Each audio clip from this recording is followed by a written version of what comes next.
আমাদের তরুণ প্রজন্মকে ধ্বংস করবার জন্য যে আয়োজন চলছে 14 ফেব্রুয়ারিকে কেন্দ্র করে, এটা থেকে আমাদের সমাজকে, আমাদের তরুণদেরকে বাঁচাবার জন্য প্রত্যেকের আমাদের চেষ্টা করা উচিত। কোরআনে শুরু থেকে শেষ পর্যন্ত দেখবেন সকল যুগের নবী রাসূলগণ তারা বাঁধ ভাঙা স্রোতের বিপরীতে বুক চেপিয়ে দাঁড়িয়েছেন। কেউ কিছু সময় টিকতে পেরেছেন, কাউকে হয়তো ওই স্রোত শেষ করে ফেলেছে। ওই নবীদের অনেককে হত্যা করে ফেলেছে তার স্ব জাতিরা। তারা তাদের কাজ থামান নাই। তাদেরকে কখনো বলেছে পাগল, কখনো বলেছে এদের মাথার সমস্যা আছে, কখনো বলেছে তারা জাদুকর, কখনো বলেছে তারা গণক। এক একবার এক এক গালিগালাজ তাদেরকে করা হয়েছে। এবং সকল নবী রাসূলদের, ইন্টারেস্টিং একটা বিষয় কি জানেন, সকল নবী রাসূলদের ইতিহাস আপনি দেখেন, হাজার হাজার বছরের ইতিহাস কোরআনে আছে। সবার একটা অবস্থা হয়েছে, সবাইকেই অবাধ্যরা কাফেররা আল্লাহর প্রতি অবিশ্বাসীরা বলছে, আরে এদের অনুসরণ কারা করে? সব অশিক্ষিতরা, সব মূর্খরা, সমাজের সব পিছিয়ে থাকা মানুষরা। এখন আপনি দেখেন হুজুরদের পিছিয়ে কারা ঘুরে? এই টাইপের মানুষ দেখবেন যে এদের ঢাল নাই, তরবারি নাই, নিধিরাম সর্দার, গরিব দুঃখী। আর যারা খুব শিক্ষিত, মার্জিত, বড় বড় চেয়ারের মালিক, বড় বড় ক্ষমতা তাদের হাতে আছে, অনেক বেশি জ্ঞানী করে মনে করেন, তারা হুজুর টুজুর মনে করেন। এবং তারা ওই ক্রিটিসাইজটা করে যেটা সব যুগে নবী রাসূলদেরকে ক্রিটিসাইজ করা হয়েছে। ওই ক্রিটিসাইজকারীরা কোথায় আর নবী রাসূলরা কোথায়? পৃথিবীতে নবী রাসূলদের নাম এখনো আছে, কিন্তু ওদের নাম আস্থা করে চলে গেছে। এটাই হলো বাস্তবতা। এই জন্য সমস্ত নবী রাসূলগণ তাদের স্ব জাতিকে আসন্ন ঝড়, আসন্ন তুফান, আসন্ন প্লাবন, আসন্ন ভয়াবহ আযাব, এটা থেকে তারা সতর্ক করেছে। তারা ক্রিটিসাইজ করছে, আর হুজুর মানুষ কত কথাই করছে, এদের মাথা ঠিক ঠিকানা আছে। যখন আযাব এসে গেছে তখন আর তাদের পেছনে ফেরার কোনো সুযোগ ছিল না। কিছু কিছু জায়গায় আমার যাওয়ার সুযোগ হয়েছে। কোরআন বারবার নির্দেশ করেছে, কুল সিরু ফিল আরদ। আল্লাহর আযাব নিয়ে যাদের সংশয় আছে, যে দেখো পৃথিবীতে বহু জায়গাকে আল্লাহ তাআলা এখনো রেখে দিয়েছেন। লূত আলাইহিস সালামের জাতির সম্পর্কে আল্লাহ তাআলা পরিষ্কার করে বলেছেন যে তোমাদের শিক্ষা গ্রহণের জন্য এটা রেখে দিয়েছি। ফেরাউনের লাশ সম্পর্কে আল্লাহ বলেছেন পিরামিডে এখনো আছে, ওয়াকাযালিকা নুনাজ্জিকা লিবাদানিকা লিতাকুনা লিমান খালফাকা আয়া। তোমার এই দেহকে আমি পচতে দিব না, এটা রেখে দিব হাজার হাজার বছর পর্যন্ত মানুষ শিক্ষা গ্রহণ করতে পারে। আল্লাহ হাজারো আযাব দেন, সবগুলা রেখে দেন না, দুই একটা সিম্বল রেখে দেন। সৌদি আরবের মাদায়েন সালে একটা জায়গা আছে, হিজির, আমার যাওয়ার সুযোগ হয়েছে সেখানে। আপনি অবাক হয়ে যাবেন কোরআনের আয়াতগুলোর সাথে যখন মিলাবেন। এরা মাদাতিল ইমাদ আল্লাতী লাম ইখলাক মিসলুহা ফিল বিলাদ। কিভাবে আদ সামুদ জাতি, তাদের কি আপনার ইমারত শিল্প কতটা উন্নত ছিল, তারা কি করেছে। এক একটা পাহাড়, বিশাল বড় বড় পাহাড়, পুরো পাহাড়টা একটা মূর্তি, পাথরের পাহাড়। মানে এত বিশাল পাহাড়ে কিভাবে আপনার মূর্তি আকারে খোদাই করে তৈরি করেছে, এটা এখনকার যুগের কোনো শিল্প দ্বারা এত সহজ না। তারা এই পাথর, একটা বড় পাথরের পাহাড়ের ভিতরে একটা শহর পুরা এখনো আছে, তাদের কবরগুলো সেখানে আছে। আল্লাহর আযাব তাদেরকে শেষ করেছে। এবং জর্ডানে লূত আলাইহিস সালামের সম্প্রদায়ের উপর আল্লাহর গজবের আলামত এখনো আছে, আল্লাহ রেখে দিয়েছে। সমস্ত নবী রাসূলগণ তাদের স্ব জাতিকে সতর্ক করার চেষ্টা করেছে। তাদের মধ্যে খুব অল্প সংখ্যক মানুষ সতর্ক হয়েছে। আর এই সতর্ক হওয়া মানুষগুলোর মধ্যে আবার ইন্টারেস্টিং বিষয় হলো, সব সমাজের আমরা যাদেরকে বলে লোয়ার ক্লাস, ওমা নারাকা তাবাকা ইল্লাল্লাযীনা হুম আরাদিলুনা বাদিয়ার রাই, সব নবীদেরকে এই কথা বলেছে মানুষ। আরে তোমাদের কথা কারা শুনে? তোমাদের পিছনে যারা যায় এরা তো সমাজের একেবারে লোয়ার ক্লাস, অশিক্ষিত। এরা সমাজের কোনো ডিসিশন মেকার না, এদের কথা দেশ চলে না, সমাজ চলে না। এরা হুজুরদের কথা শুনে, এটা পাগল ছাগল, বুঝে না আমরা ভালো ছাগল, আমরা যাই না। তো এই কথাগুলো এই জন্য বললাম। আমি জানি স্রোতের বিপরীতে আমাদের চিল্লাচিল্লিতে যে খুব বেশি পরিবর্তন হয়ে যাবে অন্তত রাতারাতি, এটা যে হবে না সেটা আমরা জানি। এরপরও বলি, নবী রাসূলগণ এই শিক্ষা দিয়ে গেছেন আমাদেরকে, বলে যে তাদের শিক্ষাটাকে আমরা ফলো করি শুধুমাত্র, আলেমরা ফলো করে শুধুমাত্র। জাতির কোনো ক্ষুদ্র অংশ, পুরো 500 মানুষের ভিতরে যদি 2 জন মানুষ সতর্ক হন, আলহামদুলিল্লাহ, জান্নাতে যাবেই হলো ওই ইউনিক কিছু মানুষ। জান্নাত জগা খিচুড়ি টাইপ মানুষের জন্য না, ইউনিক মানুষদের জন্য, স্রোতের বিপরীতে চলতে পারে এই মানুষগুলোর জন্য। আল্লাহ তাআলা আমাদেরকে সেই তৌফিক দান করুন। ভ্যালেন্টাইন্স ডে এটা হলো প্রতারণা দিবস, এটা কোনো ভালোবাসা দিবস না। কেন? নাম্বার 1, ভ্যালেন্টাইন্স ডে এটার অনুবাদ বাংলায় কি হয়? ভ্যালেন্টাইনের দিবস।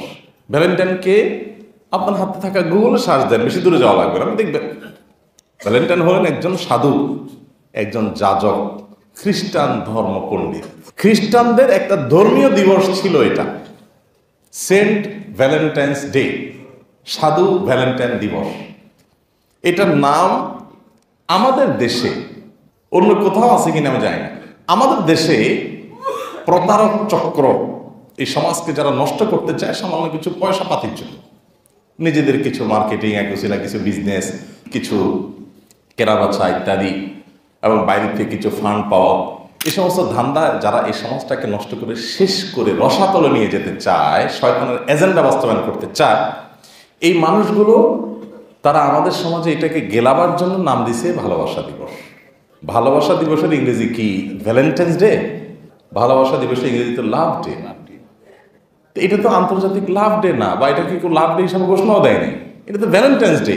সেন্ট ভ্যালেন্টাইন একজন পার্সোনালিটি, খ্রিস্টান ধর্ম যাজক। খ্রিস্টানরা বহুকাল ধরে এই দিবসকে পালন করেছে একটা বিশেষ বিশ্বাস থেকে, এটা তাদের ব্যাপার। কিন্তু এটাকে মুসলমানদেরকে গেলাবার জন্য, মুসলিম যুবকদেরকে প্রতারিত করবার জন্য নামের অনুবাদটা ঘুরিয়ে দিছে। এবং আমরা কতটা অজ্ঞানতার সাগরে, সমুদ্রে বসবাস করি যে একটা আস্ত সেন্ট ভ্যালেন্টাইন্স ডে অনুবাদ করতেছে ভালোবাসা দিবস, আর আমরা সেটা গায়ে মেখে নিলাম। সরস্বতী পূজা করে হিন্দুরা শিক্ষার জন্য, এটা তাদের ধর্মের ব্যাপার, তারা করে। এখন সরস্বতী পূজাকে যদি শিক্ষা দিবস ঘোষণা দিয়ে এটাকে যদি সাধারণ দিবসে পরিণত করা হয়, এটাকে যদি জেনারেলাইজ করা হয়, তাহলে সেটা যেরকম হবে প্রতারণা, মুসলমানদেরকেও করাবার জন্য সেটাকে হাইড করে সরস্বতী পূজার নিচে অনুবাদ করা হলো শিক্ষা দিবস। তো ওইটা যেরকম প্রতারণা হবে, সেন্ট ভ্যালেন্টাইন্স ডে খ্রিস্টানদের একটা দিবস, সেটাকে ভালোবাসা দিবস নাম দেওয়া হবে, এরকম একটা প্রতারণা। এই জন্য আমি নাম দিয়েছি ভ্যালেন্টাইন্স ডে না, এটা হলো প্রতারণা দিবস, মানুষের চোখে ধুলি দেওয়ার দিবস, যুবকদেরকে তাদেরকে বিভ্রান্ত করবার দিবস, তাদেরকে নষ্ট করবার দিবস, বিপদগামী করবার দিবস। আরেকটা বিষয় হলো, যদি আমি ধরে নেই তর্কের খাতিরে, ঠিক আছে এটা ভালোবাসা দিবস, তো এটা কোন ভালোবাসা দিবস? ভালোবাসা দিবস যদি হয়, তাহলে এই দিবসে কোনো যুবক তার বাবাকে গিয়ে, তার মাকে গিয়ে কোনো যুবক বলে কিনা যে আব্বু আজকে তো Saint Valentine's Day, so I love you, বলে? কোনো ছেলে মেয়ে এই দিনে তার বাবা মাকে ভালোবাসা নিবেদন করে? নিবেদন করে কোথায়? ও জায়গায়, চিপা চাপা, অলিতে গলিতে, ফেসবুক মেসেঞ্জারে চুরি করে, তাই না? তাহলে এইটা হলো চোর বাটপার, কোনা কামসি, জঙ্গলে জঙ্গলে চিপা চাপা ঘুরে বেড়াচ্ছে চোর ডাকায়, এদের ভালোবাসা দিবস। এটা যদি সত্যি আসলে ভালোবাসা দিবস হতো, তো ভালোবাসা শুধুমাত্র ওই 2 নম্বর জায়গায় হয়? লিগাল ভালোবাসাগুলো সব কই গেল? কই আমরা তো কেউ এই দিনে মা বাপকে ভালোবাসা জানাই না, কেউ তো নিজের ছোট বোনকে যে ভালোবাসা বলি না, বোন আজকে Saint Valentine's Day, so I love you, বলে কেউ? বললে তো ওটা মাইর খাবে, যেটা মাথা নষ্ট হয়ে গেছে বোধ, এটা তো অজাগায় এনে ফেলছে। তার মানে ভালোবাসা দিবসের মোড়কে একটা অসভ্যতা, বিবাহ বহির্ভূত সম্পর্ককে এস্টাবলিশ করার চেষ্টা চালানো হচ্ছে। গোটা পৃথিবীতে এস্টাবলিশ হয়ে গেছে। এখনো মুসলমানদের আলেম ওলামারা কোরআন হাদিসের দিকে তাকিয়ে তারা সংগ্রাম করে যাচ্ছেন, স্রোতের বিপরীতে চেষ্টা করে যাচ্ছেন, বাঁধ ভাঙা জোয়ারের বিপরীতে মুখ দেয়ায় টান টান করে দাঁড়াবার চেষ্টা করছেন। আমাদের সমাজ এখনো কিছুটা টিকে আছে, সেই কারণে কতদিন টিকে থাকবে না থাকবে আল্লাহ ভালো জানেন, তবে আমাদের সেখানে ভূমিকা রাখার অনেক বড় ব্যাপার আছে। এত বড় একটা প্রতারণা, এত বড় একটা ফ্রড আমাদের সামনে করা হচ্ছে, আর আমরা সেটাকে গিলে নিচ্ছি। আমরাও বলতেছি এটাকে ভালোবাসা দিবস। আমি বলি সবসময়, এটাকে আপনি ভালোবাসার দিবস যদি বলেন, তাহলে আপনি এই চক্রান্তকারীদের প্রজেক্ট বাস্তবায়নে সহযোগিতা করলেন। কিভাবে এটা ভালোবাসা দিবস হলো? ভালোবাসা দিবস হলে এদিন স্বামী স্ত্রীর ভালোবাসা গেল কই, মা বাবার ভালোবাসা গেল কই, ভাই বোনের ভালোবাসা গেল কই, শিক্ষক ছাত্রের ভালোবাসা গেল কই? সব শুধু চিপা চাপার ভালোবাসা। এটা কি ভালোবাসা? আমাদের সবাই জানেন এটা 2 নম্বর ভালোবাসা। এই ভালোবাসা পুরাটাই ভণ্ডামি। একটা জিনিস খেয়াল করবেন, স্বামী স্ত্রী একে অন্যকে এত ভালোবাসা জাহির করে না যত ভালোবাসা বিবাহ বহির্ভূত সম্পর্ককারী এই কপট কপতিতে একজন আরেকজনকে জাহির করে। কোনো সন্দেহ আছে? ওরা একজন একজনকে যতবার বলতে হয় তোমারে ভালোবাসি, তোমার জন্য আমি জান দিয়া দিব, জীবন দিয়া দিব, সত্যি ভালোবাসি, আমি তোমার ছাড়া কিছু মনে করবো না, হান তান প্রমিস, নাম লিখে দিলাম, রক্ত দিয়া করলাম, হান করলাম, তান করলাম, এই যত কাহিনী করে একজন স্বামী স্ত্রী কি এরকম এতটা করে? কাহিনী কি? স্বামী স্ত্রীর ভালোবাসাটা এটা চাইতে আরো অনেক প্রগাঢ়, বাট সেখানে এত আলাপ সালাপ হয় না। এখানে তো আলাপ সালাপ হয় কেন? কারণ পুরো জিনিসটা ফেক, পুরো জিনিসটা হলো 2 নম্বরই, পুরো জিনিসটা হলো বদমাইশি। সহজ কথায় বদমাইশি এটা কোনো গালি না, বদ মানে খারাপ, আর মায়াসি বদমায়াসি এটা ফার্সিতে একটা কথা, মানে খারাপ কাজ। এটা পুরো জিনিসটা একটা খারাপ কাজ, যার কারণে এখানে অনেক মিথ্যা ছল চাতুরি 2 নম্বরই করে করে ফুসলায়া ফাসলায়া এই পথে আগাইতে হয়। পুরো জিনিসটা একটা 2 নম্বরই। গোটা পৃথিবীতে বিবাহ বহির্ভূত সম্পর্কের কারণে যে রিলেশনগুলো তৈরি হয়, এই রিলেশনগুলোর সাস্টেনেবিলিটি কতটুকু, কতটা ঠিকই? আমাদের দেশের কথা বাদ দেন, যারা উন্নত হয়ে গেছে পশ্চিমা দেশগুলোর কথা বলেন, তাদের দেশে এই এই পার্টনার পরিবর্তন করা এটা তো ডাল ভাত সকাল বিকাল করে, তাই না? ম্যাক্সিমাম মানুষের জীবনে পার্টনার 10, 20, 25 হয়ে গেছে। Just time pass, just time pass. পুরো জিনিসটা ফেক। এটাকেই শয়তান স্টাবলিশ করতে চাচ্ছে।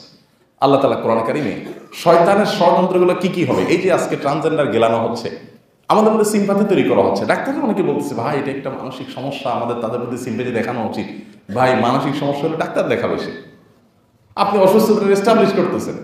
এগুলো সব শয়তান আগে থেকে করা ষড়যন্ত্র। ফালাইয়ুগাইয়িরান্না খালকাল্লাহ, শয়তান সম্পর্কে আল্লাহ বলেছেন আল্লাহর সৃষ্টিতে পরিবর্তন করবে, নারী পুরুষ, পুরুষ নারী পরিবর্তন করবে। এটা শয়তানের চক্রান্তের অংশ, এবং এর মধ্য দিয়ে মানব সভ্যতা বহুবিধভাবে ক্ষতিগ্রস্ত হবে, সেটাই তারা করছে। ঠিক একইভাবে এই আমাদের তরুণ প্রজন্মকে ধ্বংস করার যে আয়োজন চলছে, এই আয়োজন নিয়ে আমাদের তেমন কোনো মাথা ব্যথা নেই, আমরা এটাকে সিরিয়াসলি দেখছিও না, কিন্তু আমাদের ধ্বংস শেষ হয়ে গেলে হয়তো আমরা টের পাবো। ভাইরা আমার, খ্রিস্টান ধর্মযাজকের সেন্ট ভ্যালেন্টাইনের দিবস তারা পালন করবে, এটা তাদের ব্যাপার। আমরা সব কিছুতে নিজস্বতা বুঝি। আমার মানিব্যাগ আমার, আমার স্ত্রী আমার, আমার ছেলে মেয়ে ফ্যামিলি আমার, আমার গ্রামটা আমার, আপনার গ্রাম আপনার, আমার দেশ আমার, আপনার দেশ আপনার, সব কিছু আমরা বুঝি। ধর্মের বেলা আছে শুধুমাত্র আমরা বিশাল উদার হয়ে যাই, বলি না এখানে কোনো বাঁধ থাকা উচিত না, ওনারটা আমি করবো, আমারটা মনে করবো। এটা তো অন্য কিছু ক্ষেত্রে বলেন না যে ভাই মানিব্যাগ আমারটা, এটা আমারও আপনারও, এটা তো বলেন না যে ভাই একই কথা, আমার একটা ব্রড হই, আসলে একটু উদার হই। কই এরকম তো কোনো কথা তো শুনি না। এখানে তো সবাই খুব শিয়ানা, না ভাই এটা আমারটা আমার, আপনারটা আপনার, যা আপনারটা আমি যা খুশি তা করেন, আমারটা আমি যা খুশি তা করবো। এখানে তো খুব শিয়ানা, এটা তো বলেন না মানিব্যাগ যার যার, টাকাগুলো সবার। এই সমস্ত কথা তো আমরা বলি না। ধর্মের বেলা আসলে আমরা এত উদার হয়ে যাই যে না এটা আমরা সবাই সবাইটাতে আসেন মাখামাখি করি। এগুলো ধর্মের ব্যাপারে আমাদের উদাসীনতার কারণে হয়েছে। পৃথিবীতে কোনো জাতি নিশ্চিহ্ন হয়ে যাওয়ার জন্য তাদের স্বকীয়তা সবকিছুর আগে হারায়। সেটা সাংস্কৃতিক স্বকীয়তা বলেন, ধর্মীয় স্বকীয়তা বলেন, তাদের যে স্বকীয়তা নিজস্বতা এটা হারিয়ে গেলে তারা পৃথিবীতে থাকতে পারে, তাদের অস্তিত্ব বিলীন হয়ে যাবে পৃথিবী থেকে। আপনার দেশের যদি 90% মানুষও এই জোয়ারে চলে যায়, কিছু মানুষ থাকবে যারা এটাতে যাবে না। ইসলামটার মূল গোলের জায়গাটাই হলো এটা। শয়তান যখন বলেছে লাউ বিয়ান্নাহুম আজমাইন, আমি আদমের কারণে জান্নাত থেকে বের হতে হলো, তো আদমের প্রত্যেকটা ছেলেকে জান্নাতের রুট থেকে আমি সরাই দেব, ট্রান্সজেন্ডার দিয়া, সমকাম দিয়া, অধিকারের নাম দিয়া, বিনোদনের নাম দিয়া, শিক্ষার নাম দিয়া, আর টাকা পয়সা লাগে দুনিয়াতে এসব নাম দিয়া, নানা নাম দিয়া তাদেরকে জান্নাতের ট্র্যাক থেকে আমি সরাই দেবই দেব, সোজা যেতে দেব না, সবসময় বাঁকা যাবে। এটা শয়তানের চ্যালেঞ্জ ছিল। তবে শেষে বলেছে ইল্লা ইবাদাকা মিনহুমুল মুখলাসিন, আল্লাহ তাকে জানিয়ে দিয়েছেন তুমি সবাইকে পারবা না, আমার কিছু বান্দা থাকবে পরিমাণে কম থাকলেও সবাইকে গোমরাহ করতে কোনোদিন পারবা না। এই জন্য শয়তানের পাস মার্ক হলো 100% মানুষকে গোমরাহ করা, এটা সে কোনোদিনই করতে পারবে না। কিছু মানুষের টিকে থাকবে। এখন আপনি এই কিছু মানুষের দলে থাকবেন নাকি শয়তান অনুসারীদের দলে থাকবে, সেটা সিদ্ধান্ত আপনার। এই জন্য 14 ফেব্রুয়ারি আসার আগে আমাদেরকে একটু হার্ড লাইনে যেতে হবে। যারা এটাকে এই সমাজে স্টাবলিশ করার চেষ্টা করে, আমরা গত সপ্তাহে বলেছি, এদেরকে দেখবেন এই সমাজের কোনো কল্যাণ কাজে তাদের কোনো পার্টিসিপেট, তাদের কোনো অংশগ্রহণ আপনি খুঁজে পাবেন। আমি একবার নাম নিয়ে বলি, ইউনিলিভার কোম্পানি কি পরিমাণ টাকা এদেশ থেকে তারা কুড়াচ্ছে আমরা একটু চিন্তা করে দেখি। আমাদের 100% মুদি দোকান তাদের দ্রব্য, তাদের পণ্যগুলো দিয়ে সমৃদ্ধ, তাই না? 100% ঘর বলতে পারি আমরা, আমাদের ঘরে ঘরে তাদের জিনিসপত্র আছে। তার মানে প্রতিদিন আমার ইনকামের একটা টাকা প্রতিদিন এভারেজে আমি তাদেরকে দিয়ে যাচ্ছি প্রতিদিন। 18 কোটি মানুষ যদি হয়, 18 কোটি মানুষ থেকে তারা টাকা প্রতিনিয়ত নিচ্ছে। এই সমাজের প্রতি তাদের দায়বদ্ধতা আছে না? এই দেশের মানুষ থেকে টাকা কামাই করে নিয়ে তারা যাচ্ছে ইহুদি কোম্পানি বাইরে নিয়ে যাচ্ছে। তারা এই সমাজে এই যে দরিদ্র মানুষদের অভাব দূর করার জন্য, কালভার্ট, রাস্তাঘাট নির্মাণের জন্য, অবকাঠামোগত উন্নতির জন্য, শিক্ষার জন্য, গরিব মানুষদের অভাব দূর করবার জন্য, বেকারদের বেকারত্ব দূর করবার জন্য, এরা হাজারো সমস্যা আমাদের দেশে আছে। গতকালকেও ভোরে আসাদ গেটে সকাল 6টার দিকে আমি বগুড়া যাচ্ছিলাম, দেখলাম যে একটা দোকানের সামনে 7-8 জন মানুষ শুয়ে আছে, ছোট ছোট বাচ্চা সহকারে। এই শীতের মধ্যে এরকম হাজারো সমস্যা দেশের আছে। এদেরকে দেখবেন না কোনোদিন এই সমস্যাগুলো সমাধান করবার জন্য কোনো ক্যাম্পেইন করতে। তাদের ক্যাম্পেইন কি? যুবকদেরকে বলে কাছে আসার গল্প শোনাও। তাদের 100% ক্যাম্পেইন হলো এইটাই, যে তোমরা কাছে আসার গল্প শোনাও। মানে তুমি কিভাবে তোমার চরিত্র প্রথম নষ্ট করেছো, এই জিনিসটাকে একটু নর্মালাইজ করো। তুমি বলো, আরেকজন শুনবে, শুনতে শুনতে এটা ইজি হয়ে যাবে। এক সময় আমাদের দেশে এই বিবাহগত সম্পর্কের কথা মানুষ কল্পনা করতো না। এখন যুবক পোলাপান খুব স্বাভাবিকভাবে বলে তার বিএফ আছে, তার জিএফ আছে, তার গার্লফ্রেন্ড আছে, তার বয়ফ্রেন্ড আছে, খুব একদম মানে এত স্বাভাবিকভাবে বলে মনে হচ্ছে এটা কোনো দোষের কিছু, তাই না?